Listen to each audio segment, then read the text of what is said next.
Are we all set?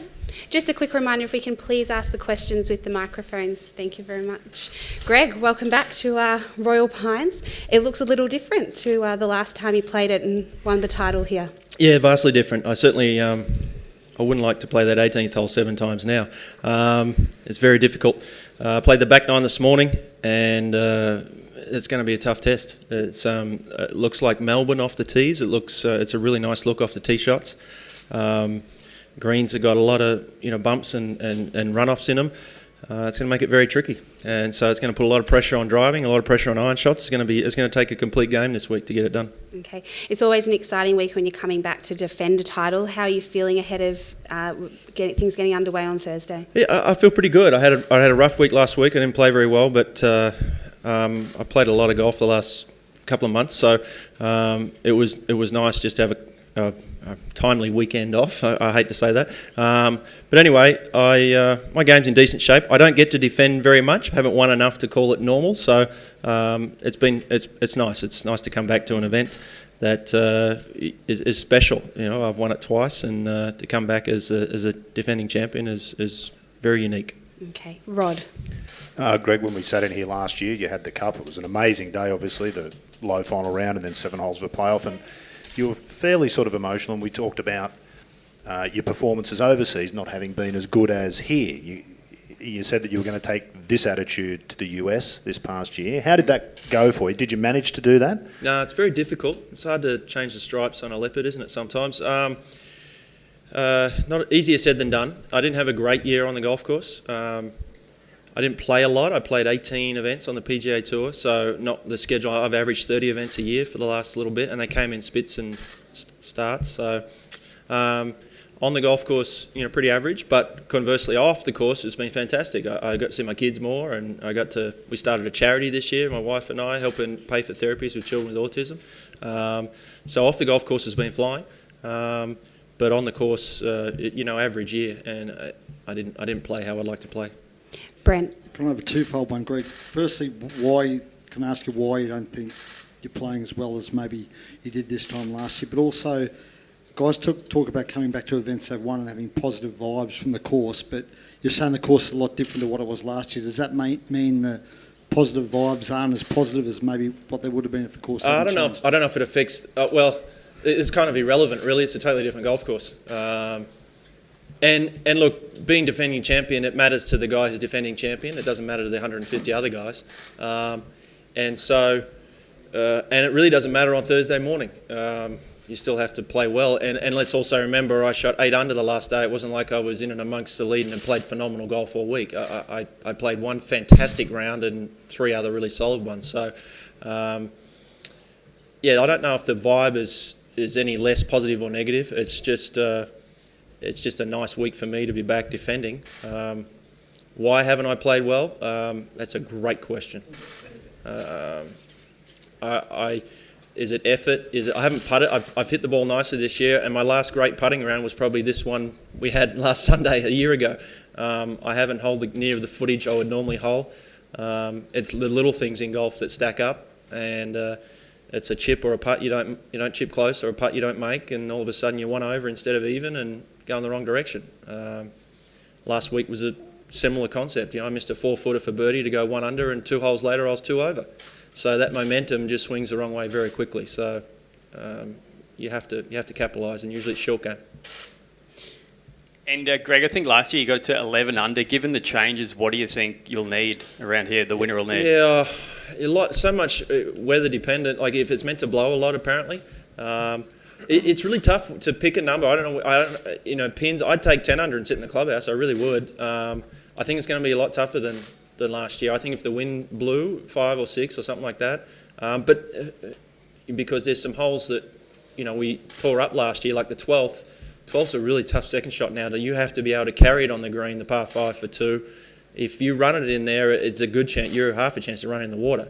So all of those add up over a week. 11 under 1, that might be 2 shots different now this time. So I don't know. We'll wait and see. Someone always seems to find a way, so we'll see. Sinead.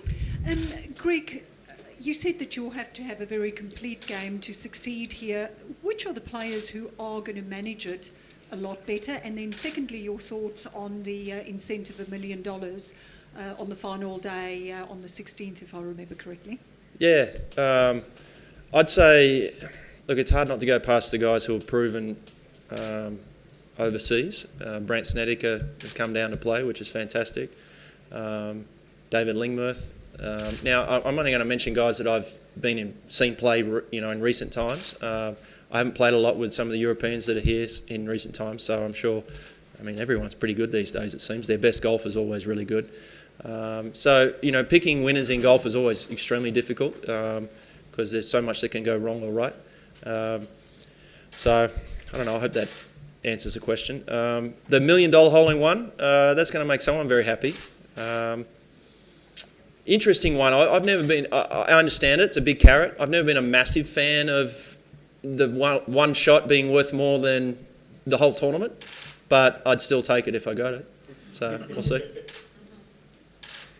Greg, you talked last year about building into the golf course over a few days and trying to understand the nuances, particularly around the greens. I know you've only had one chance to play the new 9, but have you seen similarities in that? Are there any particular holes that stand out as being key? I think 13 is much more interesting now off the tee with the water in play more. We could keep it away from the water pretty easily, I thought, last year, but now the bunkers on the left kind of push you more towards the water. Most guys will be able to carry the corner, but not all of it. So that's an interesting tee shot. I said to my caddy today, I said, you really couldn't, we were chipping around every green, and I said, you could be here all day on every green, because all the runoffs on the sides, the ball runs another 5 to 10 yards off the green and away from. So a short side miss this year is going to be pretty nasty. So that's going to probably affect shot selection from the fairway. You're going to see more conservative, trying to get in the, certainly I would probably err towards more the middle of the green. But there are some holes like 18, which is really nasty. It's like about an 8 to 10 foot drop down on the sides, and it's all against the grain, so you can't run it up. Little nuances like that that make a big difference. And I had 5-iron in there today, so I'm hoping to have a shorter club than that when the tournament starts. But that was nasty. That was a very difficult shot. I was going to, just to follow up quickly on 18, you toured it 11 times last year, including the playoff. And yeah. Clearly the memories of that are completely useless to you this year, aren't they, from what you were saying? Oh, yeah, no question. It was a much easier second shot last year. Now it's very narrow and longer. And I think they pushed the green back, it looks like, and they've pushed the tee. Maybe the tee's in the same spot, I don't know. Bunkers on the right. They're not very deep, though, the fairway bunkers. You can get out of them. They don't really put a lot of fear into you. But they're there, and they frame the hole nicely. But that second shot was nasty today. I thought, wow, because you miss it right, you've got nothing. You miss it left, you've got less than nothing. So it's going to be tough. Jim. Greg, one of the incentives for the tournament is that the winner, if need be, gets full European Tour exemption. I mean, your whole life's based in the States. Is that a carrot that has any interest to you, or can you make use of that? Or flip side, how important is it for some of the young guys to maybe get a huge boost? It's huge. I actually took up membership this year after I won here because I was going to get into Doral. I was going to get in some co-sanctioned events, if you want to call it that, World Golf Championship here and there, and the British Open. And at the time, I thought if I play well enough, I was going to play Dunhill Links as well. So I would definitely take up membership if I had that opportunity. I think it's a great chance for someone, some young guy who hopefully has a great week and a hot week, and all of a sudden he's got a full tour card overseas on a major tour of the world. So I'd jump at it myself if I had the opportunity, and I'd just travel back and forth from Dallas a little bit because I've played Europe. And look, I just want to play golf for a living, and I'm all about playing for the most money I can get. Did we have any final? Janae. Greg, I had opportunity to look at the two greens because I obviously live here.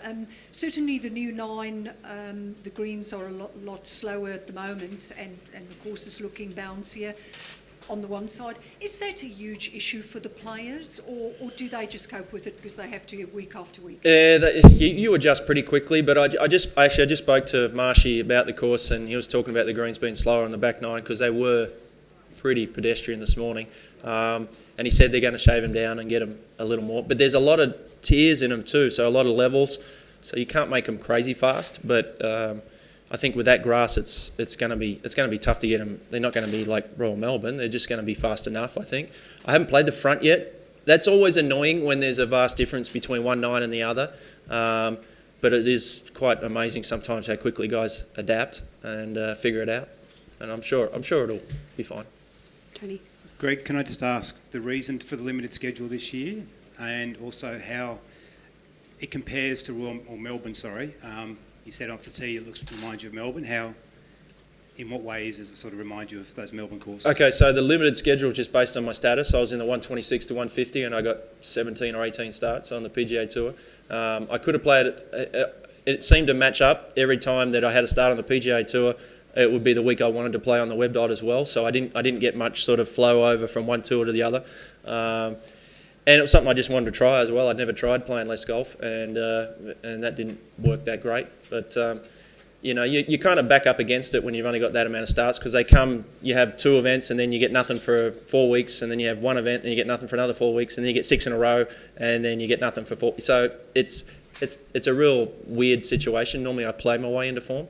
As for the setup, the way the course is off the tee, it's just the bunkering, the way the bunkers sit and the way the fairways look. If you stand on 10 tee, I saw it straight away and I'm like, wow, that looks like it's something I'd see in Melbourne, just the way the bunkers sit from the fairways. They just frame the hole nicely, and every tee shot on the back 9 I played today, I was like, wow, this is better.